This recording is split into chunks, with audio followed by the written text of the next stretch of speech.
Gwyneu byd y rhai sy'n ddiwaith ac yn hunan gyflogedig, gan fod eu hangen am dduw yn dair.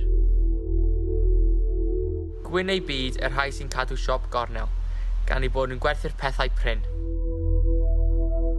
Gwyneu byd y gyrwyr sy'n danfon parsalu, a gweithwyr y post, gan ei bod nhw'n cludo'r pethau hanfodol.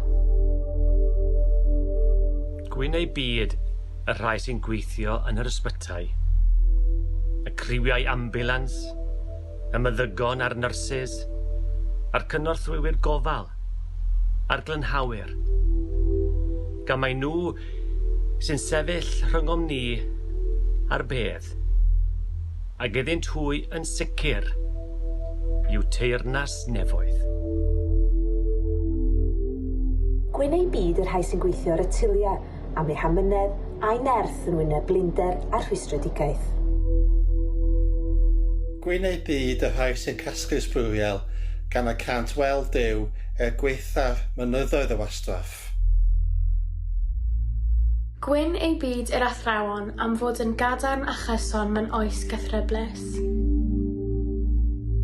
Gwyn ei byd y clerigwyr ac aelodau'r eglwys am fod yn bresenoldeb sy'n rhoi cysur mewn byd o boen wrth ddangos y llwybr at y Dduw.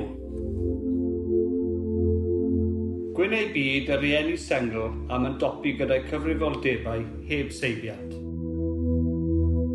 Gwyneu byd y rhai sydd ar eu pennau eu hunain, gan ei bod nhw'n blant i Dduw, ac ni fydden nhw byth yn unig gydag ef, hi. Gwyneu byd y rhai sy'n galaru, gan fod y gweitha wedi digwydd iddyn nhw'n barod, ac fe gawn nhw gysur. Gwyneu byd y rhai sydd wedi ei hynysu gyda'r bobl sy'n ei camdrin, gan y gweddiwn y byddant yn ddiogel rhyw ddydd.